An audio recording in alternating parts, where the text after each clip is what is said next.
નમસ્કાર, જય હિન્દ મિત્રો. આજના આ લેક્ચરમાં આપણે બજારની નિષ્ફળતાના કારણો અને તેને કઈ રીતે દૂર કરી શકાય તેના ઉપાયોની ચર્ચા કરીશું. ગઈ વખતે આપણે આના એક ભાગ બજાર નિષ્ફળતાના કારણોની ચર્ચા કરેલી. આજે આપણે બજાર નિષ્ફળતાના ઉપાયોની ચર્ચા કરીશું. તેમ છતાં પણ આપણે એક વિહંગાવલોકન જોઈ લઈએ. આપણે શું ભણ્યા? causes of market failure and various measures to correct it. એટલે કયા કયા એના causes છે અને કઈ રીતે એને આપણે દૂર કરી શકીએ છીએ, એમાં સરકારની શું ભૂમિકા હોઈ શકે, આ તમામ પ્રશ્નોના જવાબ આજે આપણે લેવાના છે. તો let's we have to start. The complete format of the question is introduction, types of economy, definition of market, causes of market failure, various measures to correct the failure of market and conclusion. તો પ્રસ્તાવના, અર્થતંત્રની system અને આર્થિક પદ્ધતિઓની માહિતી, પછી બજારની વ્યાખ્યા, બજાર નિષ્ફળતાના કારણો અને તેને દૂર કરવાના વિવિધ ઉપાયોની આપણે ચર્ચા કરીએ. આપણે સૌ જાણીએ છીએ તેમ વિશ્વના દેશોમાં 3 પ્રકારની આર્થિક પદ્ધતિઓ હોય છે, જેમાં મૂડીવાદ, સામ્યવાદ અને મિશ્ર અર્થતંત્રનો સમાવેશ થાય છે. મિત્રો, મૂડીવાદ એક એવી વ્યવસ્થા છે જ્યાં ઉત્પાદનના બધા જ સાધનોની માલિકી ખાનગી વ્યક્તિઓની હોય છે અને અર્થતંત્રના અને આર્થિક તમામ પ્રકારના નિર્ણયો તે નફાના આધારે લેવાય છે. So when all the factors of production are exclusively under the ownership of the private sector and where all economic decisions are taken on the basis of profit, it is called capitalism. કોઈ અર્થશાસ્ત્રી એની કેટલી સુંદર વ્યાખ્યા આપી હતી ને એવું કહ્યું હતું કે જ્યાં ખેતરો, કારખાના અને ખાણોની માલિકી ખાનગી વ્યક્તિઓની હોય અને જ્યાં પ્રેમ નહીં પરંતુ નફો સમગ્ર વિશ્વને ફરતું રાખે તેને આપણે મૂડીવાદ કહીએ છીએ.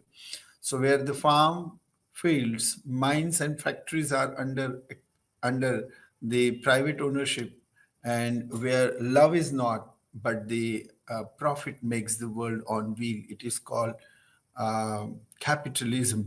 So મૂડીવાદ અર્થવ્યવસ્થામાં એક મહત્વની જે વ્યવસ્થા છે તે છે બજારતંત્રીય વ્યવસ્થા, માર્કેટ મિકેનિઝમ.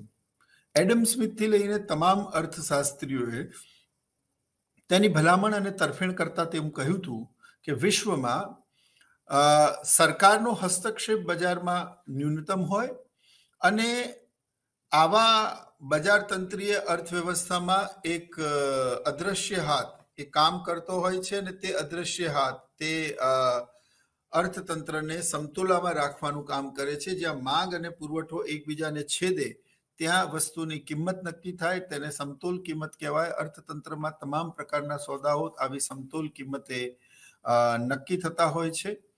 આ વ્યવસ્થાને મૂડીવાદ અથવા તો બજારતંત્રી વ્યવસ્થા કહેવામાં આવે છે. અમેરિકા અને યુરોપના ઘણા બધા દેશો તેનું જીવંત ઉદાહરણ છે. આવી વ્યવસ્થામાં જ્યારે બધા જ નિર્ણયો અને બધી જ બાબતો બજાર ઉપર છોડી દેવામાં આવે છે ત્યારે એક પ્રશ્ન ચર્ચાનો એ બને છે કે શું આ રીતે બજાર તમામ પ્રકારના આર્થિક નિર્ણયો સાચા, યોગ્ય, ન્યાયી અને અર્થતંત્રની તરફેણમાં આદર્શ નીવડી શકે? તો આના પ્રશ્નનો જવાબ તપાસતા તે જણાયું કે ઘણી બધી બાબતો એવી છે જ્યાં બજાર નિષ્ફળ જાય છે, ઘણી બધી બાબતો એવી છે જ્યાં સરકારના હસ્તક્ષેપની જરૂર પડે છે, ઘણી બધી બાબતો એવી છે જ્યાં જો તમે સંપૂર્ણ નિર્ણય અને વ્યવસ્થા બજારતંત્રીય અને માર્કેટ ઉપર છોડો તો ઘણી વખત ગ્રાહકોનું હિત જોખમાય છે, અવ્યવસ્થા ઊભી થાય છે. આ સંજોગોમાં કઈ રીતે બજારને તેમાંથી બહાર કાઢી શકાય તે પ્રશ્નની ચર્ચા પણ બહુ જ જરૂરી છે. તો કયા કયા સંજોગોમાં બજારતંત્રીય વ્યવસ્થા નિષ્ફળ જાય છે અને તેટલા માટે મૂડીવાદની આ બધી મર્યાદાઓમાંથી સામ્યવાદનો જન્મ થયો. કાર્લ માર્ક્સ જેવા અર્થશાસ્ત્રીએ પણ મૂડીવાદના સંદર્ભમાં એવું કહ્યું હતું કે એક વખત એવો પણ આવશે જ્યાં મુઠ્ઠીભર શ્રીમંત અને ધનિક લોકોના શોષણ અને એ લોકોના અત્યાચારથી ત્રસ્ત મધ્યમ અને ગરીબ વર્ગીય પ્રજા એ ક્રાંતિ કરી દેશે અને સત્તા પરિવર્તન થશે. એમણે પોતાની લખેલી પુસ્તક દાસ કેપિટલમાં પણ આની ચર્ચા કરી છે. વર્ગ વિગ્રહની વાત એમણે કરી છે. અસમાનતા ખૂબ મોટા પ્રમાણમાં વધે છે. મંદી જેવી પરિસ્થિતિમાં બજાર તંત્ર નિષ્ફળ જાય છે. ઘણી બધી પરિસ્થિતિમાં ઇજારા જેવી પરિસ્થિતિ ઊભી થતા ગ્રાહકોનું શોષણ એ ખૂબ મોટા પ્રમાણ પર થાય છે. આવા સંજોગોમાં બજાર તંત્રી વ્યવસ્થા દરેક વખતે યોગ્ય અને આદર્શ હોય તેવું માની લેવાને અવકાશ નથી મિત્રો. ફાઇન. તો કયા કયા પરિબળો અને કેવી રીતે બજાર નિષ્ફળ જાય છે? તો આપણે સૌથી પહેલા બજારની વ્યાખ્યા ભણેલા. Market fail when supply is not matched with the demand. There are two types of the market failure. One is complete market failure and second is partial market failure. એટલે કે સંપૂર્ણ બજાર નિષ્ફળ જવું અને બીજું આંશિક રીતે બજાર નિષ્ફળ જવું. સંપૂર્ણ બજાર નિષ્ફળ જવું એનો અર્થ એવો થાય કે જેટલી માંગ હોય સામે તેનું ઉત્પાદન જ ના હોય. આ પરિસ્થિતિમાં બજારની સંપૂર્ણ નિષ્ફળતા કહેવાય. ઘણી વખત એવું થાય કે જેટલી માંગ હોય સામે પુરવઠો તેના કરતા ઓછો હોય એટલે કાળા બજારી થાય, ઊંચી કિંમતે ગ્રાહકોનું શોષણ થાય, સાધનોની અયોગ્ય ફાળવણી થાય. આ સંદર્ભમાં બજારની આંશિક નિષ્ફળતા કહેવાય. તો બજાર બે રીતે નિષ્ફળ થાય, એક સંપૂર્ણ રીતે અને એક આંશિક રૂપે. વિશ્વની આર્થિક પરિસ્થિતિઓ ત્રણ પ્રકારની હોય. આર્થિક જે સિસ્ટમ છે ઇકોનોમિક, કેપિટલિઝમ, સોશિયલિઝમ અને મિક્સ્ડ ઇકોનોમી. ભારત એ મિશ્ર અર્થતંત્ર ધરાવતું રાષ્ટ્ર છે, જ્યારે રશિયા એ સમાજવાદમાં માનનારું અને તેનું અનુકરણ કરનારું દેશ છે અને કેપિટલિઝમ એટલે કે મૂડીવાદનું ઉદાહરણ તે અમેરિકા છે. એડમ સ્મિથથી લઈને તમામ અર્થશાસ્ત્રીઓ મૂડીવાદી અર્થવ્યવસ્થામાં બજાર તંત્રની તરફેણ કરી હતી અને તેમના મતે એક અદ્રશ્ય હાથ બજારમાં સમતુલા સાધે છે અને સરકારનો હસ્તક્ષેપ ન્યૂનતમ હોવો જોઈએ. કાયદો અને વ્યવસ્થા જાળવવી, બાહ્ય આક્રમણ સામે પ્રજાનું રક્ષણ કરવું, ત્યાં સુધી બજારની સરકારની ભૂમિકા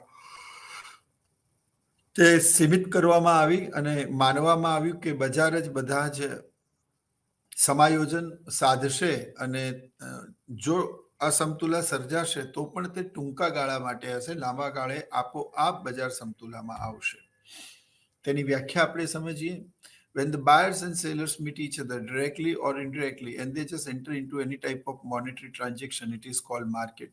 જ્યાં ખરીદનારા અને વેચનારા એકબીજાના પ્રત્યક્ષ કે પરોક્ષ સંપર્કમાં આવે અને તેમની વચ્ચે જ્યારે નાણાકીય વ્યવહાર થાય તો તેને આપણે બજાર કહેવામાં આવે છે. તો મિત્રો બજારનો સંદર્ભ એવો છે કે બજારમાં સામ્યવાદી અર્થવ્યવસ્થામાં સમગ્ર બજાર એ સરકાર હસ્તક હોય છે એન્ડ મૂડીવાદમાં સંપૂર્ણ બજાર એ ગ્રાહક આધારિત હોય છે. ગ્રાહક તે બજારનો રાજા હોય છે અને ગ્રાહક જે વસ્તુઓની માંગ કરે છે તે જ વસ્તુઓનું ઉત્પાદન થતું હોય છે. જો તેમ ન કરવામાં આવે તો પછી એવું થાય કે ઉત્પાદક કે પેઢીને નુકસાન ઉઠાવવું પડે છે. માટે consumer is known as the king of the market.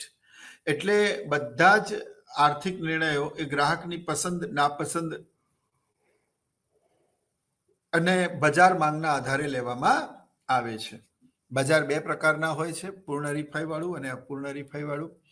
પૂર્ણ હરીફાઈ વાળું બજાર જેમાં વાહન વ્યવહારનું ખર્ચ બાદ કરતા સમાન ગુણી વસ્તુઓના અસંખ્ય ખરીદનારા અને અસંખ્ય વેચનારા જે બજારમાં હોય તેને પૂર્ણ હરીફાઈ વાળું બજાર કહે છે. બીજું છે ઇમ્પરફેક્ટ કોમ્પિટિશન. ઇમ્પરફેક્ટ કોમ્પિટિશન એટલે શું? તો ઇમ્પરફેક્ટ કોમ્પિટિશન એટલે કે અપૂર્ણ હરીફાઈ વાળું બજાર. અપૂર્ણ હરીફાઈ વાળું બજાર એટલે કે જેને બીજા 5 ભાગોમાં વહેંચવામાં આવે છે: ઇજારો, ઇજારાયુક્ત હરીફાઈ, દ્વિહસ્તક ઇજારો, અલ્પહસ્તક ઇજારો અને ઉભયપક્ષી ઇજારો. હવે મિત્રો, કઈ પરિસ્થિતિઓમાં બજાર નિષ્ફળ જાય છે એની ચર્ચા આપણે 5 મુદ્દાઓ સુધી કરી લીધેલી. 4 મુદ્દાઓ સુધી ખૂબ સારી રીતે કરેલી. 5, 6 અને 7ની ચર્ચા આજે આપણે કરી લઈએ છીએ. બાજુની આકૃતિમાં આપ જોઈ શકો છો કે બજાર નિષ્ફળ જવાનું સૌથી મોટું કારણ એ છે કે આદર્શ કિંમત ઓપી છે અને ઉત્પાદન OM1 હોવું જોઈએ, જે બી બિંદુએ દર્શાવવામાં આવ્યું છે. પરંતુ હકીકતમાં બજાર તંત્રીય વ્યવસ્થા ઉપર જો તમામ નિર્ણયો છોડવામાં આવે તો કિંમત વધારે અને ઉત્પાદન ઓછું જોવા મળે છે. કિંમત OP1 અને ઉત્પાદન OM જે એ બિંદુ દર્શાવે છે. અહીંયા ઊંચી કિંમતે ઓછું ઉત્પાદન બજારમાં ઉપલબ્ધ હોય છે. એટલે ઊંચી કિંમતે ઓછું ઉત્પાદન મળે છે, માંગની સામે પુરવઠો ઓછો રાખવામાં આવે છે અને કિંમત ગ્રાહક પાસેથી વધારે વસૂલ કરવામાં આવે છે. આ સંજોગોમાં બજાર નિષ્ફળ જાય છે. આવું થવાના કારણો કયા કયા છે? તો externalities, information failure, market control, public goods, moral hazards. અહીંયાથી આપણે ભણીએ મુદ્દા નંબર 5 થી.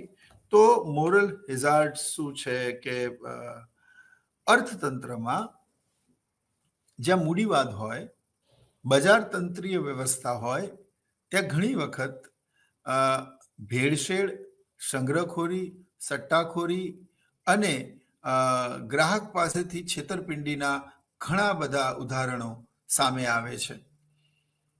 હિડન કોસ્ટ લગાવવા, ગ્રાહક પાસેથી બિનજરૂરી ચાર્જીસ વસૂલ કરવા. કોરોના જેવી પરિસ્થિતિમાં આપ જોઈ શક્યા કે ઘણા બધા હોસ્પિટલોએ લાખો રૂપિયાનું બિલ ગ્રાહકો પાસેથી વસૂલ કર્યું. આવું કરનારા એ ખાનગી હોસ્પિટલ્સ હતા. સરકારી હોસ્પિટલ્સમાં આવું થયું નહીં અને તે વિનામૂલ્યે સરકારે સુવિધાઓ પૂરી પાડી. આનો અર્થ એ થયો કે ગ્રાહકની મજબૂરીનો અને પરિસ્થિતિઓનો લાભ લઈ બજાર તંત્રીય અર્થવ્યવસ્થામાં ઘણી વખત નૈતિકતાના મૂલ્યો બાજુ પર મૂકીને ગ્રાહકની મજબૂરીનો અને ગરજનો લાભ લઈને તેની પાસેથી ઊંચી કિંમતો વસૂલ કરવામાં આવે છે. It's a totally unfair and unjustice. તો આ સંજોગોમાં અર્થતંત્રમાં જે અવ્યવસ્થા ઊભી થાય છે તેમાં નૈતિક મૂલ્યોનું પતન થાય છે. મિત્રો, હવે સરકાર ક્યારે પણ કાળાબજારી ના કરવા દે. સરકાર ક્યારે પણ સંગ્રહખોરી, સટ્ટાખોરી, ઓછું તોલમાપ, હિડન કોસ્ટ આવું સરકાર ક્યારે પણ ન લગાવે. તમે જુઓ, એક બાળક એ મ્યુનિસિપાલિટી શાળામાં ભણે છે, એની પાસેથી કોઈ વધારાની ફીસ કે ચાર્જીસ નથી લેવામાં આવતા. જ્યારે પ્રાઇવેટ સ્કૂલોમાં ફીસ ઉપરાંત પણ ઘણી બધી રકમ માટે વધારાની કિંમત ગ્રાહક પાસેથી અને વિદ્યાર્થીઓ પાસેથી વસૂલ કરવામાં આવે છે. આ ઘણા બધા ચાર્જીસ એમની પાસેથી લેવામાં આવે છે. તો આ જે નૈતિક મૂલ્યોનું પતન જોવા મળે છે, ત્યાં બજાર તંત્રીય વ્યવસ્થા નિષ્ફળ જાય છે. સામ્યવાદમાં આવું થતું નથી. તો આ જે અવ્યવસ્થા છે એ અવ્યવસ્થા પણ બજાર તંત્રીય નિષ્ફળતાના કારણોમાંનું એક છે. તમે જાણો છો તેમ 2014માં, if I am not forget and if I am not wrong, તો જે ડુંગળી હતી, ઓનિયન્સ, એના ભાવ લગભગ 150-200 રૂપિયા કિલો ડુંગળીના ભાવ પહોંચેલા. હવે થાય છે શું એ સમજવાની વાત છે. આપ બધા જાણો છો તેમ કે ડુંગળી એ ગરીબોની કસ્તુરી છે અને ગરીબોની કસ્તુરી છે અને ધનિકોની રેસિપીમાં તડકો ડુંગળી વગર, ઓનિયન વગર, પ્યાજ વગર લાગતો નથી. એની માંગ રહેવાની એ બધાને ખબર છે.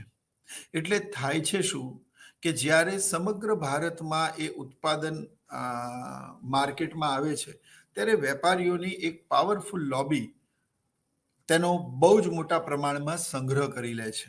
એક તો એ એક સામટું ખરીદે છે, એટલે જથ્થાબંધ ભાવાંકના સંદર્ભમાં તેમને કિંમત ઓછી ચૂકવવી પડે છે અને તેનો સંગ્રહ કરી અને તેની કુદરતી અછત ન હોવા છતાં પણ તેની કૃત્રિમ અછત ઊભી કરે છે. સમગ્ર ભારતના વેપારીઓની જે આ લોબિંગ છે એ આનું સ્ટોકિંગ કરે છે, બ્લેક માર્કેટિંગ કરે છે. ધીરે ધીરે ડુંગળી હવે ખબર છે કે એની સિઝન પૂરી થઈ ગઈ, હવે આવતું ઉત્પાદન તો નેક્સ્ટ સિઝનમાં જ આવવાનું. તમે સમજો હું શું કહેવા માંગુ છું. માનો કે આ શર્ટ એનું સંગ્રહ થઈ જાય તો આવી શર્ટ રાતોરાત બનાવી શકાય છે. આ ફેક્ટરીમાં થાય છે. બીજી ફેક્ટરી વાળા આવી કિંમતોનો લાભ લેવા માટે રાતોરાત આવા હજારો લાખો શર્ટ બનાવશે. પણ મારો પ્રશ્ન એ છે, શું રાતોરાત ડુંગળી ઉગાડી શકાશે? શું રાતોરાત ઓનિયનનું પ્રોડક્શન માંગ પ્રમાણે કરી શકાશે? તો એ પોસિબલ નથી, કારણ કે એ સિઝનલ પ્રોડક્ટ છે, એગ્રો પ્રોડક્ટ છે. ખેતરમાં કોઈ સ્વિચ નથી કે તમે સ્વિચ ઓન કરી અને મશીન ચાલુ થયું ને ઉત્પાદન શરૂ થઈ ગયું. It's not like that. એવું હોતું નથી મિત્રો. તો અહીંયા બજાર નિષ્ફળ જાય છે. હવે અહીંયા આ લોકો શું કરે છે? સંગ્રહખોરી કર્યા બાદ 10 રૂપિયા, 12 રૂપિયા, 15 રૂપિયા કે 20 રૂપિયા કિલોની ડુંગળી એ 200 રૂપિયા સુધી પહોંચી ત્યારે આ લોકોએ રિલીઝ કરી. અને તમે જુઓ કે 20 રૂપિયાની ડુંગળી પર એ લોકોએ 200 રૂપિયા કિલો વેચીને કેટલા ગણો નફો કમાવ્યો મિત્રો. 180 ગણો નફો કમાવ્યો આ લોકોએ. અહીંયા બજાર તંત્ર નિષ્ફળ જાય છે. નમતું જોખવું, શીશું ભરવું, ગ્રાહકોને ઓછું વજન આપવું, વેચાણ પછી સર્વિસીસ સારી ન આપવી, હિડન કોસ્ટ લગાવવા, બિનજરૂરી ચાર્જીસ ગ્રાહકો પાસેથી વસૂલ કરવા, કાળા બજારી કરવી, કૃત્રિમ અછત ઊભી કરીને ગ્રાહક પાસેથી ખૂબ મોટી કિંમતો વસૂલ કરવી, ઇજારો ઊભો કરી અને જ્યારે તમારી સ્પર્ધામાં બીજું કોઈ ના હોય ત્યારે ઊંચી કિંમતો રાખીને ગ્રાહકોનું શોષણ કરવું, આ બધું નૈતિક પતનોનું અધન છે. અને આવા સંદર્ભમાં જો નૈતિક મૂલ્યોનું પતન થાય તો ગ્રાહકોનું હિત જોખમાય છે અને ગ્રાહકો સાથે અન્યાય થાય છે. સરકાર ક્યારે પણ, જેમ કે રેલવે સરકાર સિવાય કોઈ નથી ચલાવતું, પણ સરકાર ક્યારે પણ એટલા બધા ચાર્જીસ આજ દિન સુધી રેલવેના એટલા વધાર્યા નથી કે મુસાફરોને તે પોસાય નહીં. જો આજ રેલવેનું પ્રાઇવેટાઇઝેશન થાય અને એક વ્યક્તિ જે મજદૂરો છે, પ્રવાસી મજૂરોને પોતાના માદરે વતન જવા માટે કેટલી ઊંચી કિંમત ચૂકવવી પડે, બાય ફ્લાઇટ એ લોકો જઈ શકે નહીં. અને જો કિંમત ખાનગી સાહસો નક્કી કરે તો તે એટલી કિંમત અહીંયાથી ઉત્તર પ્રદેશ કે બિહારની એટલી ઊંચી કિંમત નક્કી કરે જેમાં પ્રવાસી મજૂરો એ પ્રવાસ જ ન કરી શકે અને તે લોકોની આખા મહિનાની કમાણી તે માત્ર આવા જવામાં જતી રહે, એ લોકો પોતાના પરિવારથી દૂર રહે. અને આ બધી જે બાબતો છે, આ બધા જે કારણો છે, એના કારણે એને લઈને આપણે વિચારવું પડે. બધા જ નિર્ણયો બજાર ઉપર છોડી ન શકાય અને ત્યારે સરકારની દખલગીરીની કે સરકારના હસ્તક્ષેપની જરૂર પડતી હોય છે. એટલે આવા નૈતિક મૂલ્યોનું જ્યારે પતન થાય છે ત્યારે ખરેખર આપણને એવું સમજાય છે કે સામ્યવાદ કે બજાર તંત્રીય વ્યવસ્થા કરતા સામ્યવાદી અર્થવ્યવસ્થા વધારે યોગ્ય છે. ઘણી વખત એવું પણ થાય છે, જેમ કે વિશ્વના તમામ દેશોમાં ભારતના ઘણા બધા વિદ્યાર્થીઓ એ અભ્યાસ માટે, હાયર એજ્યુકેશન માટે સ્ટડી વિઝા પર જાય છે, પરંતુ તે લોકો ત્યાં કામ પણ કરે છે. અને આ સંદર્ભમાં ત્યાંની સરકારે ન્યૂનતમ 1 કલાકથી અમુક ડોલરનું વેતન નક્કી કરેલું છે, જે યુરોપ અને અમેરિકા, કેનેડા જેવા દેશોમાં અલગ અલગ છે. જેમ કે એક દેશમાં, કેનેડામાં $20 છે, અમેરિકામાં તેનાથી $1-2 આગળ પાછળ છે. હવે ત્યાં કોઈ પણ વ્યક્તિ નક્કી કરેલા વેતન દર કરતા ઓછા વેતન દરે જો કોઈને રાખે છે તો તે શ્રમિકોનું શોષણ છે, માનવ અધિકારોનું હનન છે અને કાયદાનું ઉલ્લંઘન કરવાથી તે વ્યક્તિ સામે કાયદેસરના પગલાં ભરી શકાય છે. પણ પ્રશ્ન શું થાય છે? ભારત જેવા અતિવસ્તી ધરાવતા દેશોમાં જ્યારે ન્યૂનતમ વેતન ધારો 1948માં સરકારે લાગુ કર્યો, જેવા સમયે કિંમતના સંદર્ભમાં થયેલા અને ભાવમાં થયેલા ફેરફારોના સંદર્ભમાં એમાં પરિવર્તન પણ આવ્યા. આજે એ મિનિમમ વેતનધારો ભારતના લગભગ તમામ ક્ષેત્રોમાં ડિક્લેર કરેલો છે. પણ થાય છે શું? થાય છે તેવું કે બજારમાં જે સરકાર દ્વારા વેતન દર નક્કી કરેલા હોય છે તેના કરતાં નીચા વેતન દર આપીને અને નક્કી કરેલા કલાકો કરતાં વધારે સમય કામ કરાવીને તેની શ્રમિકની નું જે સ્વાભિમાન છે, એની ડિગ્નિટી છે, તેના વિપરીત તેને કામ કરાવીને તેનાથી ઉતરતું કક્ષાનું કામ લઈને તેનું શોષણ કરવામાં આવે છે. વિદેશોમાં પણ ઘણી વખત જે તે પ્રવાસીના પાસપોર્ટ લઈ લે, એ લોકોને ખબર હોય કે હવે આ વ્યક્તિ ક્યાંય જવાનો નથી, અને તે સંદર્ભમાં વધારે કામ કરાવી, અનૈતિક કામ કરાવી, અનૈતિક કાર્યોમાં તેમને ધકેલી અને તેમની પાસેથી વધારે કામ કરાવી તેમને ઓછું વેતન ચૂકવવામાં આવે છે. વિશ્વના તમામ દેશોમાં જ્યારે આ રીતે માનવ અધિકારોનું હનન થાય છે અને શ્રમનું શોષણ થાય છે, ત્યારે એક આંતરરાષ્ટ્રીય સંસ્થા ILO, ઇન્ટરનેશનલ લેબર ઓર્ગેનાઇઝેશનની સ્થાપના વિશ્વના તમામ દેશોમાં છે. ત્યાં જઈને તમે અપીલ કરી શકો છો. તમે તમારી એમ્બેસી જે તમારા દેશની છે ત્યાં જઈને કહી શકો છો કે મારી સાથે આ અન્યાય થયો છે અને મને આ રીતે કનડગત કરવામાં આવે છે. એટલે શું થાય છે કે બધું જ જ્યારે હવે તમે સમજો vote exactly I want to tell you. જ્યારે તમે એવા કોઈ સોશિયલિસ્ટ દેશમાં પ્રવાસ ખેડો છો જ્યાં બધું જ સરકારના હસ્તકમાં હોય છે, બધું જ પબ્લિક સેક્ટરમાં હસ્તકમાં હોય છે, અને ત્યારે સરકાર કોઈ પણ ગ્રાહકનું આ રીતે શોષણ કરતી નથી, અને એટલા માટે અહીંયા બજાર તંત્ર નિષ્ફળ જાય છે.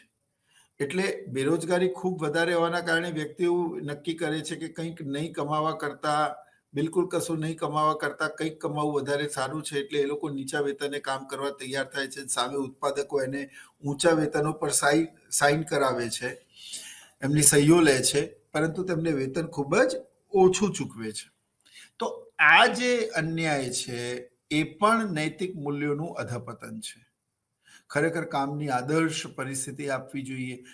કોઈ પણ શ્રમિક સાથે કોઈ પણ પ્રકારનું ની દુર્ઘટના ન થાય તેનું ધ્યાન રાખવું જોઈએ. રિસ્કને કવર કરવા માટે તેમનો વીમો ઉતરાવવો જોઈએ. હાથ પગ ધોવાની વ્યવસ્થા હોવી જોઈએ, સ્વચ્છતા હોવી જોઈએ, ડસ્ટલેસ વોલ હોવી જોઈએ, પીવાનું સ્વચ્છ પાણી હોવું જોઈએ, આરામ કરવાની જગ્યા હોવી જોઈએ, ભોજન અને કેન્ટીનની વ્યવસ્થા અમુક કરતાં વધારે શ્રમિકો હોય તો કરવી જોઈએ. ભયજનક પરિસ્થિતિમાં કામ કરવું પડે તેવું ન હોવું જોઈએ.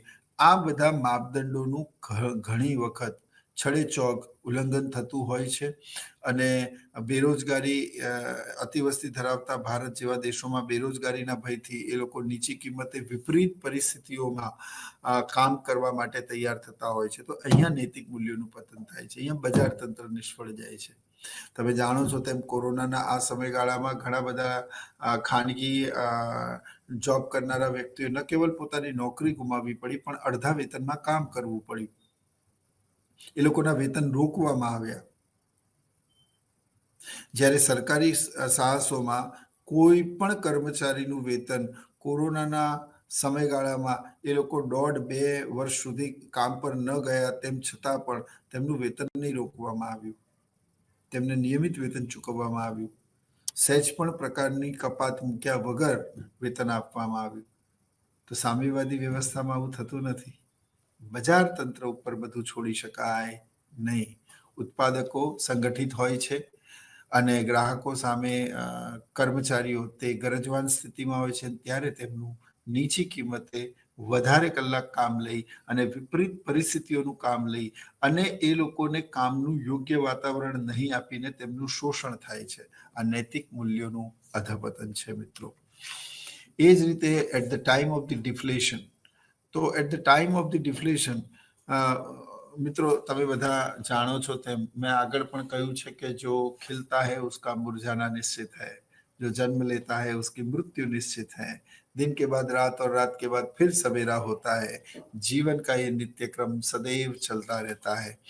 જે રીતે આપણા જીવનમાં સુખ અને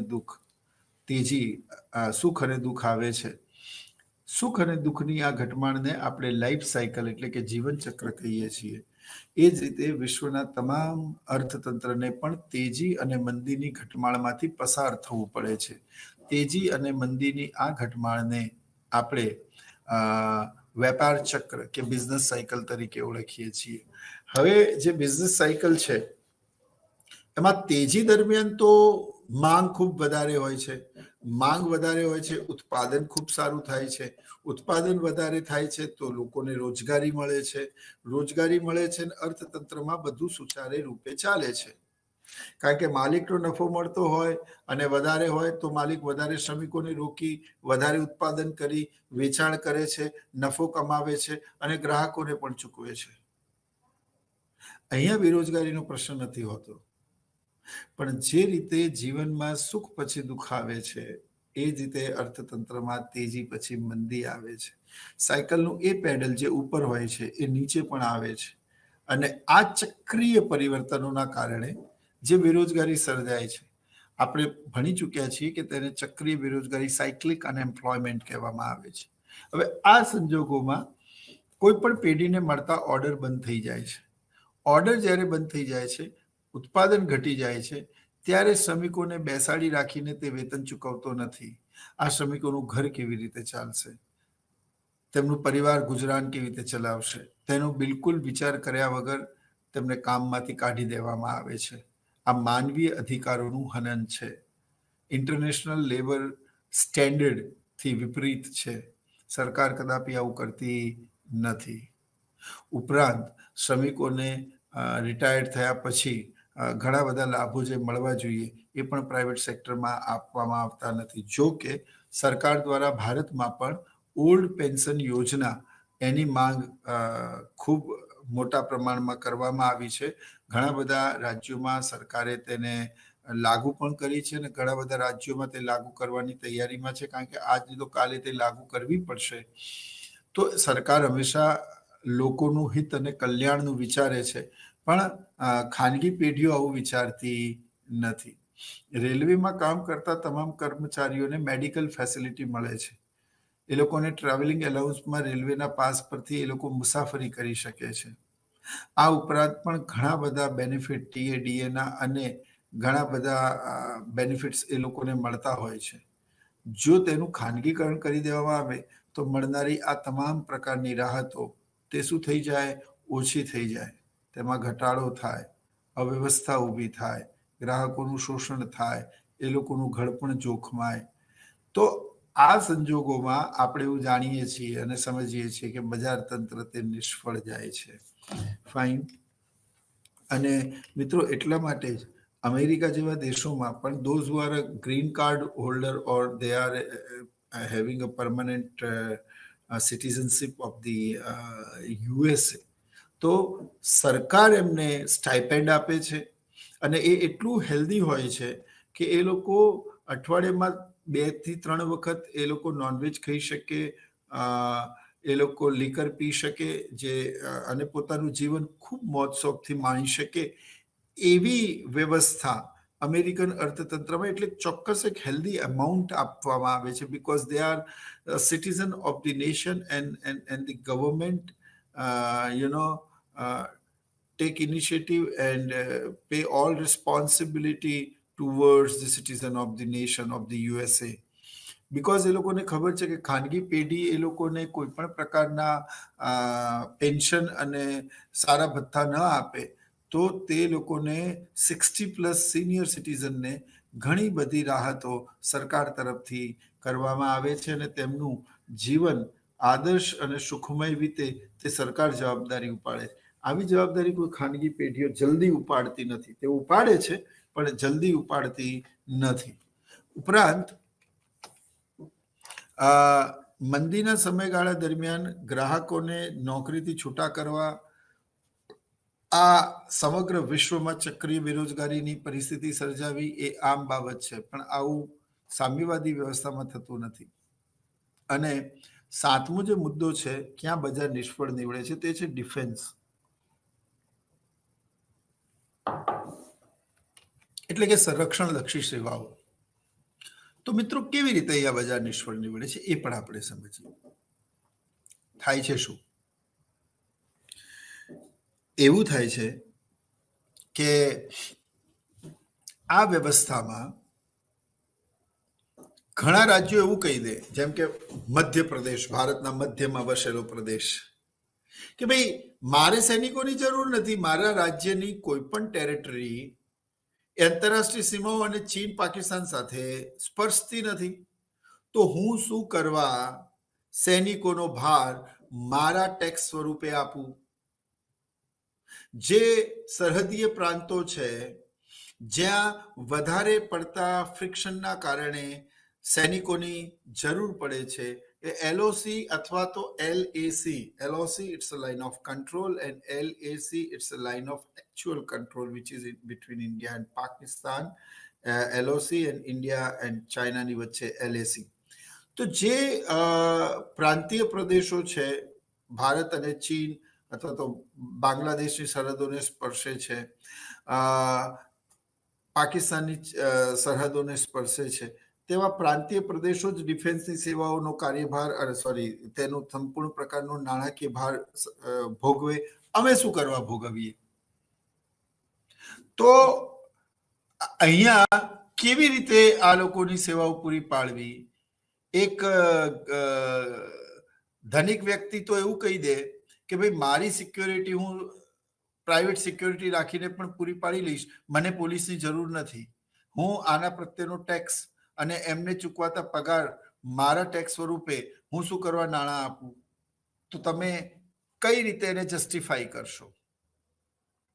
કોઈ વ્યક્તિ એવું કે હું મારા સમગ્ર જીવનમાં ક્યારે પણ પોલીસ સ્ટેશન ગયો નથી, કોઈ કામ એવું કર્યું નથી, મને પોલીસની જરૂર પડી નથી, અને હું એમાં ખૂબ દ્રઢ નિશ્ચય છું કે હું મને ક્યારે પોલીસની જરૂર પડશે નહીં, તો હું જે કંઈ પણ ટેક્સ ભરું છું એમાં જે પોલીસ અથવા તો જ્યુડિશિયલ સિસ્ટમ એને લગતા જે કંઈ પણ ટેક્સીસ એવું નહીં ભરું, તો તમે કેવી રીતે એને જસ્ટિફાઈ કરશો? It's very difficult. કોઈ પણ એક વ્યક્તિને કે સમાજના અમુક વ્યક્તિઓને આવા કરવેરામાંથી બાકાત કરવું એ કદાપી શક્ય નથી. તમે સમજો હું શું કહેવા માંગુ છું. મધ્યપ્રદેશમાં પણ કોઈ બી કુદરતી હોનારત આવશે અને જ્યારે રેસ્ક્યુ ઓપરેશન કરવું પડશે ત્યારે આર્મીની જરૂર પડશે. તમારા રાજ્યમાં પણ જ્યારે મતદાન થાય છે ત્યારે આર્મીની નિગરાનીમાં જ, બીએસએફની નિગરાનીમાં જ એ થાય છે. ભલે તમારો રાજ્ય એ બીજા દેશો સાથે આંતરરાષ્ટ્રીય સરહદો શેર નથી કરતું, એનો ક્યારે પણ અર્થ એવો થતો નથી કે તમે ડિફેન્સની સેવાઓનો ચાર્જ નહીં ભરો અને તેનો ટેક્સ નહીં આપો. તો અહીંયા બજાર તંત્રીય વ્યવસ્થા ઉપર બધું ડિફેન્સ જેવી સર્વિસીસ જો છોડી દેવામાં આવે મિત્રો, અને કોઈ ખાનગી પેઢીને આ તમામ પ્રકારની જવાબદારીઓ સોંપવામાં આવે, અમેરિકામાં તો જો કે કરે છે ઘણી બધી ખાનગી પેઢીઓ, પણ પ્રશ્ન એવો ઉપસ્થિત થાય છે કે અમેરિકન સોલ્જર્સને પગાર તો અમેરિકન ગવર્મેન્ટ જ ચૂકવે છે. પણ મારો પ્રશ્ન એ છે, જો ખાનગી પેઢીઓ દ્વારા આવું કરવામાં આવે તો ભારતની સ્વાધીનતા અને સાર્વભૌમત્ય એ દાવ પર લાગે. ખૂબ જ મહત્વના ડોક્યુમેન્ટ અને ખુફિયા માહિતી તે ચીન અને પાકિસ્તાનને શેર કરે તો આપણી સાર્વભૌમત્વ અને આપણી સ્વતંત્રતા એ જોખમાય. તો તમે કઈ બધું બજાર તંત્રી વ્યવસ્થા પર સોંપી શકો નહીં. અહીંયા ડિફેન્સ એટલે કે સંરક્ષણ જેવી સેવાઓ ખાનગી પેઢીને આપી શકાય નહીં. દેશ વેચી નાખે એ લોકો. મહત્વની ખુફિયા એટોમિક એનર્જી અને પરમાણુ બોમ્બ અને તેની લગતી સ્થાનોની માહિતી જો લીક થઈ જાય અને જો ત્યાં ચીન અથવા તો પાકિસ્તાન વોર ટાઈમ પર અટેક કરીને એને નસ્તે નાબૂદ કરી દે, ભારતના તમામ પ્રકારના રાફેલ અને સૈનિક છાવણીઓ અને તેની માહિતી આપી દે અને તેને જો ડેમેજ કરવામાં આવે તો આપણે બહુ મોટી કિંમત ચૂકવવી પડે યુદ્ધના સમયમાં. એટલે બધું જ કંઈ ખાનગી સાહસને સોંપી શકાય નહીં. તો સંરક્ષણ જેવી સેવાઓ તો સરકારે પોતાના હસ્તક જ રાખવી પડે. તો આ બધી પરિસ્થિતિમાં બજાર નિષ્ફળ જાય છે મિત્રો. આ નિષ્ફળતાને કેવી રીતે દૂર કરી શકાય? તો એના મેઝર્સ કયા છે? એના સોલ્યુશન્સ કયા કયા છે? તો જો એનું પહેલું મેઝર્સ છે private market solution. What do you mean by private market solution? તો પ્રાઇવેટ માર્કેટ સોલ્યુશનનો અર્થ એવો થાય કે સરકાર જ્યાં ન પહોંચી શકે, સરકાર પાસે મૂડીની અછત હોય, માંગ ખૂબ વધારે હોય, પુરવઠો ખૂબ ઓછો હોય, સરકાર પાસે નાણાંની અછત હોય, ત્યારે સરકાર ખાનગી સાહસોને આવકારી શકે, ખાનગી પેઢીઓને આવકારી શકે, તેમને એ પરમિટ આપે કે તમે આ ધંધો શરૂ કરો, અમે તમને આમ કરવાની પરવાનગી આપીએ છીએ. તેમને 51% શેર આપીને માલિકી હક સોંપવામાં આવે, તેમની પાસેથી અમુક પ્રકારની ડિપોઝિટ લઈને મૂડી વિનિવેશ એટલે કે ડિસઇન્વેસ્ટમેન્ટ કરીને તેમને આગળ આવવા દઈને બજારની માંગને સામે એટલું ઉત્પાદન અને એટલી સેવાઓ પૂરી પાડી શકાય. જેમ કે શિક્ષા ક્ષેત્રે જેમ જેમ દેશ વિકાસ કરી રહ્યો છે, સાથોસાથ વસ્તી વધી રહી છે. 21મી સદીમાં લોકોની જાગૃતતા એટલી છે કે કંઈ પણ થાય પોતાના બાળકોને ભણાવવા તો છે જ. ધનિક હોય, ગરીબ હોય, મધ્યમ વર્ગીય દરેક વ્યક્તિ પોતાના બાળકોના શિક્ષણ માટે આજના સમયમાં ખૂબ જ સજાગ છે અને ખર્ચ કરે છે. પણ વધતી જતી વસ્તીના સંદર્ભમાં સરકાર દરેક જગ્યાએ સ્કૂલ ખોલી શકે તેવી પરિસ્થિતિ છે નહીં, અને તે સંજોગોમાં સરકાર પ્રાઇવેટ યુનિવર્સિટીઝ, પ્રાઇવેટ શાળાઓ, પ્રાઇવેટ કોલેજીસ એને શરૂ કરવાની પરવાનગી આપે છે. અને આજે ઘણી બધી સેલ્ફ ફિનાન્સ કોલેજો ખૂબ સારું કામ કરી રહી છે. તો જે ધનિક છે, જે લોકો ફીસ જેમને પોસાય છે અને તે લોકો ઊંચી કિંમત ચૂકવી શકે છે, તે લોકો પ્રાઇવેટ યુનિવર્સિટી અને પ્રાઇવેટ સેલ્ફ ફિનાન્સ કોલેજમાં જાય છે. જ્યારે ગરીબના બાળકો માટે સરકારી કોલેજો અને સરકારી સંસ્થાનો અને સરકારી શાળાઓ તો હોય જ છે. તો આ રીતે ખાનગી સાહસોને પ્રવેશવાની છૂટ આપીને બજારની, આપણે સમજી ગયા પહેલા જ કે બજાર નિષ્ફળ બે રીતે થાય છે, એક સંપૂર્ણ રીતે ને એક આંશિક રીતે. માંગના સંદર્ભમાં તમે કંઈ પણ ઉત્પાદન ના કરી શકો તો બજાર સંપૂર્ણ નિષ્ફળ છે, કે માંગ હોય પણ પુરવઠો ન જ હોય. આંશિક નિષ્ફળતા એટલે કે માંગ વધારે હોય પણ સામે પુરવઠો એટલો ના હોય. તો એ પુરવઠાને કેવી રીતે વધારી શકાય? તો તે માટે ખાનગી સાહસોને આગળ લાવીને સરકાર પ્રાઇવેટાઇઝેશન દ્વારા તેમને માલિકી હક આપીને તેમને તમામ પ્રકારના અધિકારો આપીને સરકાર તેમના દ્વારા બજાર માંગને પહોંચી વળવાનો પ્રયત્ન કરી શકે છે. જેમ કે બેન્કિંગ ક્ષેત્રે તમે જાણો છો કે સરકાર અનડાઉટેડલી ગ્રામ્ય વિસ્તારોમાં પોતાની સેવાઓ પૂરી પાડે છે, જ્યાં શહેરી પ્રાઇવેટ સેક્ટર જતા નથી. પણ શહેરી વિસ્તારોમાં પણ હવે એટલી બધી બેન્કિંગ સેક્ટરની માંગ વધી રહી છે, લોકોમાં અવેરનેસ છે, લોકો શિક્ષિત છે, અને તે સંદર્ભમાં શું થાય છે કે આજના ડિજિટલ એરામાં તો દરેક લોકો બેંકમાં ખાતું ખોલાવે છે. ઘણા વ્યક્તિઓના એક કરતાં વધારે એકાઉન્ટ પણ હોય છે. તો આટલા બધા લોકોને, આટલી બધી પેઢીઓને કરંટ એકાઉન્ટ અને સેવિંગ એકાઉન્ટ પૂરું પાડવું ઘણીવાર સરકાર માટે શક્ય હોતું નથી. એટલે સરકાર પ્રાઇવેટ બેંક્સ, હવે પ્રાઇવેટ બેંક્સમાં તમે જાણો છો કે ICICI, HDFC, city finance, axis bank, આ તમામ પ્રકારની બેંકો પણ આવે છે. HSBC જેવી વિદેશી બેંકો પણ આ સેક્ટરમાં કામ કરી રહી છે.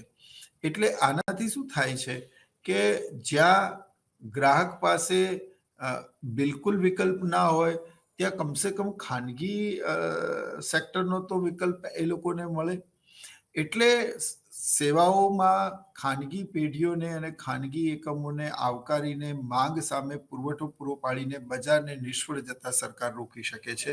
આ એનો પહેલું સોલ્યુશન છે. બીજું, ગવર્મેન્ટ ઇન્ટરફિયરન્સ. હવે સરકારનું હસ્તક્ષેપ એટલે શું? તો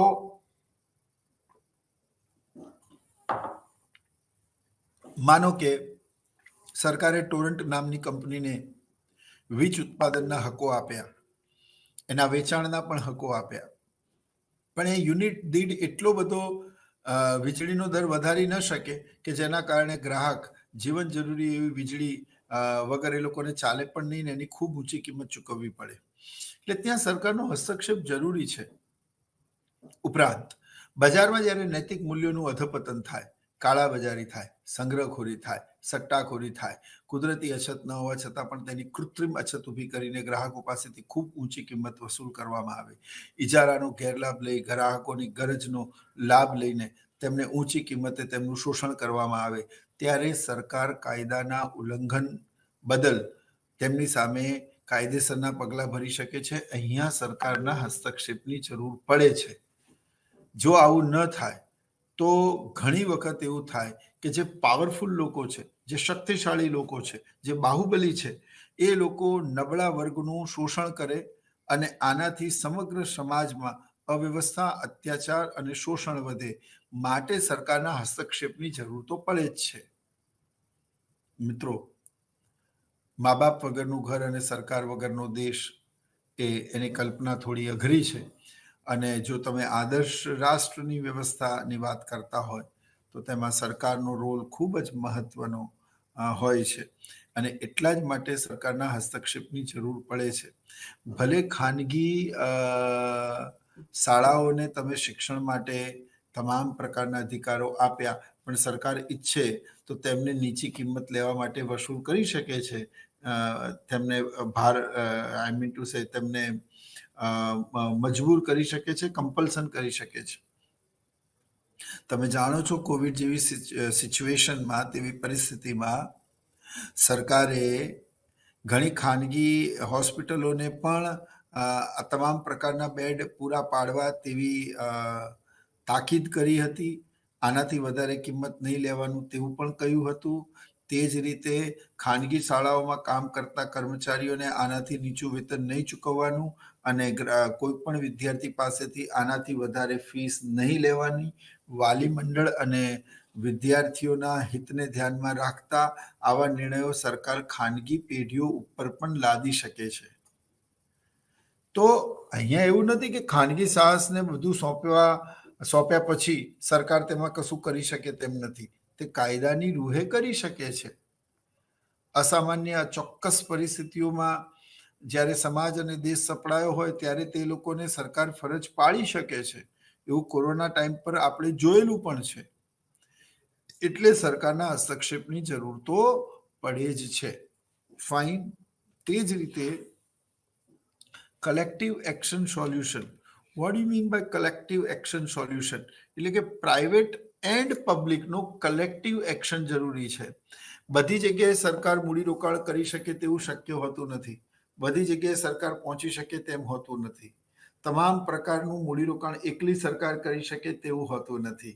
એટલે ઘણી વખત સરકારે ગ્રીન સિગ્નલ આપવું પડે છે પ્રાઇવેટ સેક્ટરને. અને પ્રાઇવેટ સેક્ટર અને પબ્લિક સેક્ટર બંને મળીને દેશની સેવા કરી શકે છે.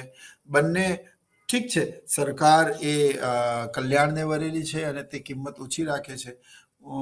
પ્રાઇવેટ સેક્ટર સામે કિંમત થોડી ઊંચી રાખે છે, પણ તેનાથી સેવા અને વસ્તુનું ઉત્પાદન તો ઉપલબ્ધ હોય છે ને. બિલકુલ નહીં પૂરું મળી. તમે વિચાર કરો, કોરોનાના સમયમાં માત્ર સરકારી જ હોસ્પિટલો હોત તો કેટલા લોકોના જીવ ગયા હોત. એટલે પ્રાઇવેટ હોસ્પિટલ હતા તો કમસે કમ લોકોને બેડ તો મળ્યા. એક ચોક્કસ કિંમતે ચૂકવીને પણ એ લોકોના જીવ તો બચ્યા. જો કે આજ દિન સુધી ભારતમાં દર 1000 વસ્તીએ ડોક્ટર, બેડ અને હોસ્પિટલોનું પ્રમાણ ઓછું છે, તે સત્ય હકીકત છે. પણ જો માત્ર સરકાર જ આ સેવાઓ પૂરી પાડતી તેવું નક્કી કરવામાં આવ્યું હોત તો કેટલી મોટી અવ્યવસ્થા ઊભી થાત તેને કલ્પી પણ ન શકાય એવી વાત છે. એટલે પ્રાઇવેટ સેક્ટર્સની પણ મદદ લઈને એક સંયુક્ત પ્રયત્નો કરીને આવી મહામારી સામે કે અર્થતંત્રમાં કોઈ અચોક્કસ પરિસ્થિતિઓનું સર્જન થાય ત્યારે તેનો સામનો કરવા માટે સંયુક્ત કલેક્ટિવ એફર્ટ એ ખૂબ જ જરૂરી છે મિત્રો. તે જ રીતે જે નેક્સ્ટ છે તે છે control on speculation and stocking. એ આપણે ભણ્યા. જે લોકો કાળાબજારી કરે છે તેના ઉપર સખ્તથી સખ્ત પગલાં લેવામાં આવે અને ક્યારે પણ આ રીતે જીવન જરૂરી ચીજ વસ્તુઓનો સંગ્રહ કરી અને અછત ઊભી કરનારા લોકો આવું ન કરે તે માટે બોધપાઠ ભણાવવામાં આવે. તેમને લીગલ પેનલ્ટી અને કાયદાની રૂહે રહીને તેમને સજા નું પ્રાવધાન કરવામાં આવે, ફાસ્ટ ટ્રેકમાં કોર્ટમાં કેસ ચલાવવામાં આવે. જાગો ગ્રાહક જાગો મુહિમ અંતર્ગત કન્ઝ્યુમર કોર્ટમાં ફાસ્ટ ટ્રેકમાં તમામ પ્રકારના નિર્ણયો ખૂબ ઝડપથી આવે છે અને તેમાં ગ્રાહકોના હિતોનું રક્ષણ કરવામાં આવે છે. તો આવું ઇન્ટરફિયરન્સ પણ જરૂરી છે, નહીતર તો શું થશે? જીવન જરૂરી વસ્તુઓનું કાળાબજારી થશે. સરકારનો ભય લોકોને હશે નહીં. બધું જ બજાર તંત્રીય વ્યવસ્થા ઉપર તો છોડી શકાય નહીં. જેને જેમ કરવું હોય તેમ કરી શકે, તો એનાથી તો હ્યુમન ટ્રાફિકિંગ વધશે. તેનાથી તો જીવન જરૂરી ચજ વસ્તુઓની અછત સર્જાશે. તો અહીંયા બહુ જ ઊંચી કિંમત ચૂકવવી પડે તેમ છે. તો ત્યાં સરકારના હસ્તક્ષેપની જરૂર પડતી હોય છે. Welfare model of the public sector. મિત્રો, સ્ટેટ ટ્રેડિંગનો મતલબ એવો થાય જ્યાં મૂડીરોકાણ ખૂબ વધારે હોય, રિસ્ક ખૂબ વધારે હોય, ફલનકાળ ખૂબ લાંબો હોય. ત્યાં ખાનગી પેઢીઓ આગળ આવતી નથી, પરંતુ તે સેવાઓ પણ સમાજ માટે બહુ જ જરૂરી હોય છે. તો પછી તે સેવાઓનું શું, તે વસ્તુઓનું શું? તો ત્યાં પબ્લિક સેક્ટરે આગળ આવવું પડે છે, સરકારે ઇનિશિયેટિવ લેવું પડે છે. તો અહીંયા શું થાય છે? અહીંયા સરકારે પોતાના પબ્લિક સેક્ટરની શરૂઆત કરીને, માની લો કે ભારતની ખૂબ મોટી વિદેશી હુંડિયામણ, ભારતના લોકો માની લો કે જે કન્ડક્શન ચિપ હોય છે, જે ચિપ આજકાલ તમામ પ્રકારના ફોર વ્હીલરમાં લાગે છે, એ ચિપ આપણે જેનું ખૂબ મોટા પ્રમાણમાં ઉત્પાદન તાઇવાન, તિબેટ, મલેશિયા જેવા દેશો કરે છે, ચીન પણ કરે છે. કોરોનામાં તેનું ઉત્પાદન ઘટવાના કારણે ઘણી બધી ફોર વ્હીલર ખૂબ લાંબા બુકિંગ પછી લોકોને મળતી. હવે એ કન્ડક્શન ચિપનું ઉત્પાદન ખાનગી પેઢી ન કરી શકતી હોય, એમાં મૂડીરોકાણ ખૂબ લાંબુ હોય, રિસ્ક વધારે હોય, ખૂબ લાંબા સમય પછી રિટર્ન મળવાનું શરૂ થાય, અને આપણી ખૂબ મોટા પ્રમાણમાં વિદેશી મૂડી ત્યાં જઈ રહી છે. તો ગવર્મેન્ટ ટેક ઇનિશિયેટિવ ના, તો સરકાર જાતે તેનું ઉત્પાદન શરૂ કરે. વિચાર કરો, ભારતના ઓટોમોબાઈલ સેક્ટરમાં ક્રાંતિ આવી જાય. ન કેવલ આપણા ઓટોમોબાઈલ સેક્ટરમાં ઉત્પાદન વધે, પરંતુ તે વધારાની ચિપને આપણે વિદેશોમાં પણ મોકલી શકીએ.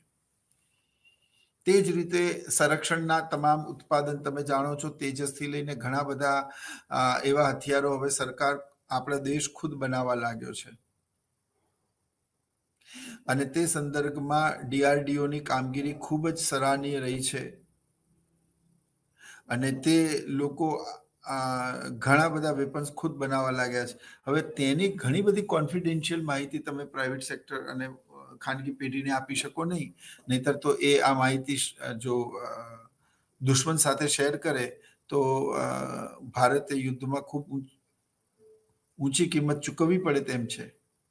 આવું બની શકે. એટલા માટે ઘણી વખત સરકારે ઇનિશિયેટિવ લેવું પડે, સરકારે આગળ આવવું પડે, અને સરકારે તે વસ્તુનું ઉત્પાદન કરવું પડે. તો જ્યાં જોખમ વધારે હોય, ફલનકાળ એટલે ખૂબ લાંબા સમય પછી તમને આવક મળવાની શરૂ થાય, તો ત્યાં સુધી કોઈ પ્રાઇવેટ સેક્ટર બેસી ના રહે. તમારે એક ડેમ બનાવવો છે, હવે ડેમમાં પાછળ કરોડો રૂપિયા, અબજો રૂપિયા ઇન્વેસ્ટ કરવા પડશે. એક તો આટલી મોટી રકમ એમની પાસે હોય નહીં.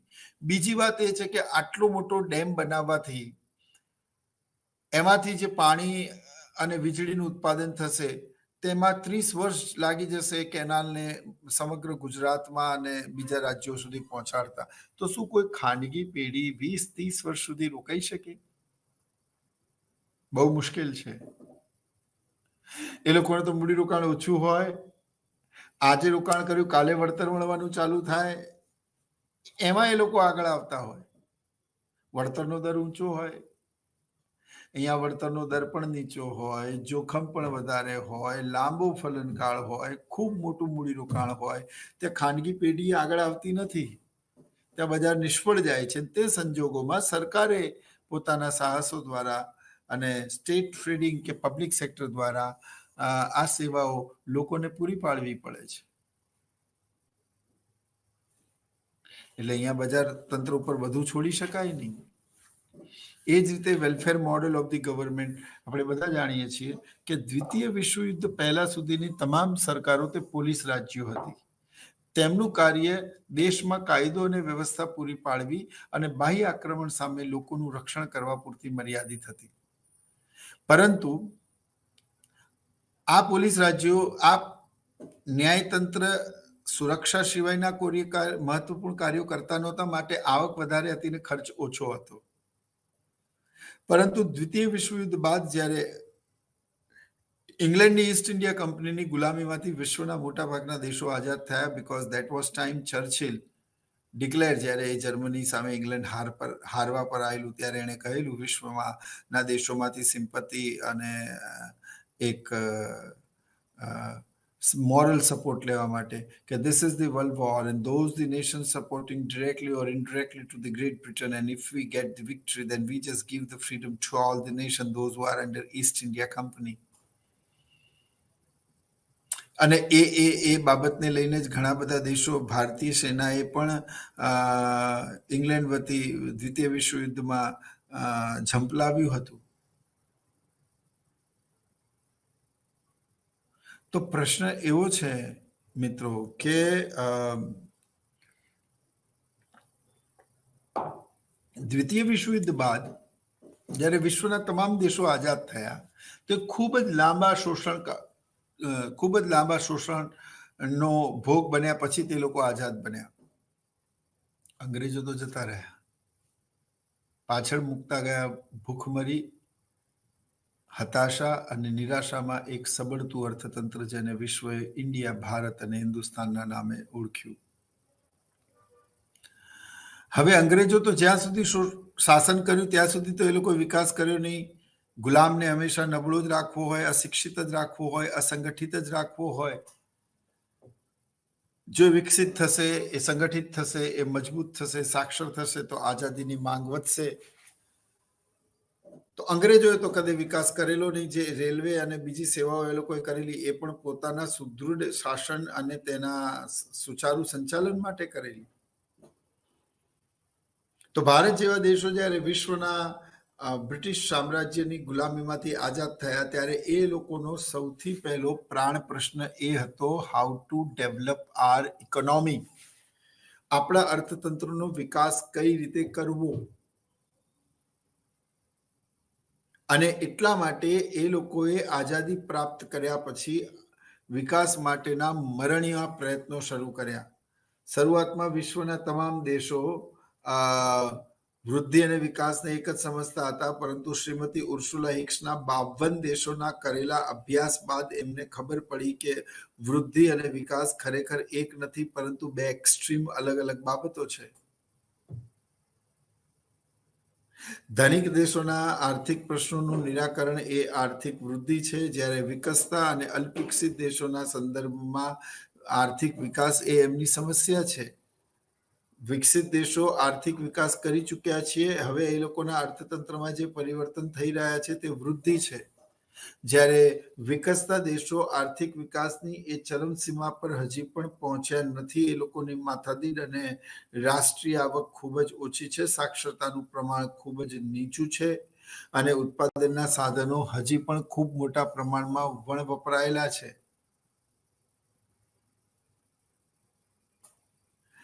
એટલે પ્રશ્ન એવો ઉપસ્થિત થાય છે કે દ્વિતીય વિશ્વયુદ્ધ બાદ જ્યારે વેલફેર મોડેલ અપનાવવામાં આવ્યું તો આર્થિક વિકાસ અને આર્થિક વૃદ્ધિની સાથે સાથે લોકોના કલ્યાણની ભાવના, એ લોકોનું જીવન ધોરણ કેવી રીતે સુધારી શકાય, બાળકોને ફ્રી એજ્યુકેશન કેવી રીતે આપી શકાય, મિડ ડે મિલ્સમાં એ લોકોને ભોજન કેવી રીતે પૂરું પાડવું, એમને શિષ્યવૃત્તિ આપી, એમને સ્કોલરશીપ આપી, સમાજના કચડાયેલા, દબાયેલા, નબળા વર્ગોને કઈ રીતે આગળ લાવી તે લોકોના આર્થિક હિતોનું રક્ષણ કરવું, વૃદ્ધોની પેન્શન અને તેમની સિક્યુરિટીના પ્રશ્નો જોવા, તો લોકોના જીવન ધોરણમાં કઈ રીતે વધારો કરવો, ઇન્ફ્રાસ્ટ્રક્ચરલ ફેસિલિટીઝ કેવી રીતે વધારવી, કઈ રીતે દરેક ગામ, દરેક શહેર, દરેક રાજ્યોને ધોરીમાર્ગો અને કમ્યુનિકેશન અને ટ્રાન્સપોર્ટેશનના તમામ પ્રકારની સુવિધાઓ પૂરી પાડવી. It's a challenge for the government. દરેક ઘરમાં એક શૌચાલય હોવું જોઈએ, દરેક ગામડામાં એક બેંક, એક સ્કૂલ હોવી જોઈએ. તો આ માટે સરકારે ખૂબ મોટા પ્રમાણમાં ખર્ચ કરવું પડે, કારણ કે વેલફેર ઇકોનોમી તરફ વિશ્વના દેશો વળ્યા. એટલે દ્વિતીય વિશ્વયુદ્ધ પહેલા જે પોલીસ રાજ્યો હતા તે હવે કલ્યાણ રાજ્ય બન્યા. They now become a welfare state, and once they become the welfare state, then it's government responsibility along with economic development and growth that how to uplift the standard of the living of the people. તો ગરીબોની હિતોનું રક્ષણ કરવું, બાળકો ના પોષણ વિશેની જવાબદારી મેળવવી, વૃદ્ધોના સલામતીના પ્રશ્નો જોવા, મહિલાઓના અપલિફ્ટમેન્ટ માટે કામ કરવા, તેમના હકોનું સંવર્ધન કરવું, હિતોની રક્ષા કરવી, દરેક ગામડામાં વીજળી પૂરી પાડવી, આ તમામ પ્રકારની સેવાઓ, રેલવે નેટવર્કને વધારવું. તો આ સરકારની જવાબદારીમાં આવ્યું. અને વેલફેર મોડેલ થવાના કારણે સરકારના જાહેર ખર્ચમાં ધરખમ વધારો થયો. આજે અમેરિકાથી લઈને તમામ વિશ્વના તમામ દેશો ઉપર દેવું છે, અને ઘણા અર્થશાસ્ત્રી તેને ખોટું પણ નથી માનતા કે જો દેવું છે એનો અર્થ એ થયો કે તે દેશે આર્થિક વિકાસ માટે ઘણા બધા પ્રોજેક્ટ્સ કર્યા છે અને આર્થિક વિકાસ તરફ તે ખર્ચ કરી રહ્યું છે. તો ઇટ્સ અ ગુડ થિંગ. અને ત્યારબાદ મોનેટરી અને ફિસ્કલ્સ મેઝર્સ. તો મોનેટરી એન્ડ ફિસ્કલ્સ મેઝર, ત્યાં બે પ્રકારની આર્થિક નીતિ, એક નાણાકીય નીતિ અને એક રાજકોષીય નીતિ. 1929ની મહામંદી પહેલા વિશ્વના તમામ દેશો એ નાણાકીય નીતિમાં માનતા હતા, અને નાણાકીય નીતિમાં માનનારા અર્થશાસ્ત્રીઓને નાણાવાદી અર્થશાસ્ત્રીઓ પણ કહેવામાં આવતા હતા. તે the world believe in a monetary policy, and the economists who strongly recommended, they are known as a monetarist economist. તો નાણાવાદી અર્થશાસ્ત્રીઓ. તો મિત્રો, તેજી અને મંદીના સમયમાં અર્થતંત્રમાં ઘણા બધા મૂળભૂત પરિવર્તનો આવે છે. તે સંદર્ભમાં અર્થતંત્રમાં સ્થિરતા જાળવવા માટે નાણાકીય અને રાજકોષીય નીતિની જરૂર પડે છે. નાણાકીય અને રાજકોષીય નીતિ શું છે? નાણાંના પુરવઠામાં વધારો કે ઘટાડો કરવાની નીતિને નાણાકીય નીતિ કહેવાય છે. વ્યાજના દર અને નાણાંના પુરવઠા પર અંકુશ અને નિયમનની નીતિને નાણાકીય નીતિ કહેવાય છે. નાણાંના પુરવઠામાં વધારો કે ઘટાડો કરવાની નીતિને નાણાકીય નીતિ કહેવાય છે. બધું જ અર્થતંત્ર પર છોડી શકાતું નથી. તેમના ઉપર એક મધ્યસ્થ બેંકનું હોવું પણ જરૂરી છે. નહીતર તો મધ્યસ્થ બેંક ઘણા બધા ક્રાઇટેરિયા ધ્યાનમાં રાખ્યા વગર આડેધડ જો લોન આપે તો પછી અર્થવ્યવસ્થામાં નાણાકીય કટોકટી સર્જાય. જો પૈસા પાછા ના આવે તો બેંક પોતાની ક્રેડિટેબિલિટી ગુમાવે તેવું પણ બની શકે. તો independent monetary policy and independent fiscal policy, both are required and both are important for the development of any nation. એટલે નાણાકીય નીતિ અને રાજકોષીય નીતિ સ્વતંત્રતાથી કામ કરે. નાણાકીય નીતિના સાધનોને બે ભાગોમાં વહેંચવામાં આવે છે, પરિમાણાત્મક અને ગુણાત્મક. પરિમાણાત્મક સાધનોમાં CRR, બેંક રેટ, તે પછી SLR, તે પછી ઓપન માર્કેટ પોલિસી. જ્યારે ક્વોલિટેટિવ ટૂલ્સમાં moral suggestion, control the credit, change in the margin, legal action, and direct publicity or direct negative publicity. તો આ તમામ પ્રકારના ક્વોન્ટિટેટિવ અને ક્વોલિટેટિવ ટૂલ્સની મદદ લઈને સરકાર અર્થતંત્રમાં આર્થિક સ્થિરતા જાળવવાનું કાર્ય કરે છે. તે રીતે રાજકોષીય નીતિ, રાજ એટલે સરકાર, કોષ એટલે તિજોરી, સરકારની તિજોરી અંગેની નીતિને રાજકોષીય નીતિ કહેવાય. સરકારની આવક અને જાવકની નીતિને રાજકોષીય નીતિ કહેવાય. તો સરકારની કરવેરા, જાહેર દેવું, જાહેર ખર્ચ અને ખાતપૂર્ણને લગતી નીતિને રાજકોષીય નીતિ કહેવાય. તો આ તમામ પ્રકારના સરકારની નીતિ જે નાણાકીય અને રાજકોષીય નીતિ છે તેનો પણ સમય અંતર પર ખૂબ મોટા પ્રમાણમાં ઉપયોગ કરવામાં આવે છે. સરકારે જો પોતાની આવકમાં વધારો કરવો હોય તો સરકાર ફિસ્કલ્સ મેઝર થ્રુ પબ્લિક ડેપમાં વધારો કરી શકે છે અને કરવેરા ઊંચા દરે લોકો પર નાખીને ખૂબ મોટા પ્રમાણમાં રકમ એકત્રિત કરી શકે છે. પરંતુ આવું ત્યારે જ શક્ય બને છે જ્યારે બજાર તંત્ર નિષ્ફળ જાય છે અને ત્યારે મોનેટરી અને ફિસ્કલ પોલિસી દ્વારા અર્થતંત્રને રિકરેક્ટ કરવાના કાર્યો થાય છે. તમે ઘણી વખત એવું સાંભળ્યું હશે રૂપિયો મજબૂત થયો, તમે ઘણી વખત એવું સાંભળ્યું હશે રૂપિયો નબળો પડ્યો. ત્યારે ગવર્મેન્ટ ઇન્ટરફિયરન્સની જરૂર પડે છે તેને સ્થિર રાખવા માટે. તો અહીંયા નાણાકીય નીતિની પણ જરૂર પડે છે. જીએસટી સરકારે લાગુ કર્યું ત્યારે એક નવી આખી કર નીતિ સરકારે ઘડી. સરકારની જરૂર પડે છે રાજકોષીય નીતિમાં પણ. ફુગાવા દરમિયાન નાણાંના પુરવઠામાં વધારો ઘટાડો કરવા માટે વ્યાજ દરમાં પણ ફેરફાર કરવામાં આવે છે, બેંક રેટમાં પણ ફેરફાર કરવામાં આવે છે. તેની અસર repo rate, reverse repo rate અને માર્કેટ રેટ ઉપર પણ પડે છે. તેનાથી અર્થતંત્ર કરેક્ટ થાય છે. તો સરકારની ભૂમિકા ખૂબ જ મહત્વની છે મિત્રો. તો આ સાથે જ આપણો આજનો આ ટોપિક અહીંયા પૂરો થાય છે. આપણે સમગ્ર ટોપિકમાં એવું ભણ્યા કે બજાર તંત્રીય વ્યવસ્થા શું છે અને એ બજાર તંત્રીય વ્યવસ્થા કઈ રીતે નિષ્ફળ જાય છે, એના કારણો કયા કયા છે અને એને કેવી રીતે દૂર કરી શકાય છે, અને એમાં સરકારની ભૂમિકા શું રહેશે, આની પણ ચર્ચા આપણે કરી. I hope you all enjoying the lecture. આપ સૌને મારા વતી જય હિન્દ, નમસ્કાર. આવનારી અર્થશાસ્ત્રની નવી શ્રેણીમાં આપણે તમારા અભ્યાસક્રમમાંથી એક નવા ટોપિકની ચર્ચા કરીશું. ત્યાં સુધી હું રજા લઉં. તમામ દર્શક મિત્રોને જય હિન્દ, જય ભારત, નમસ્કાર.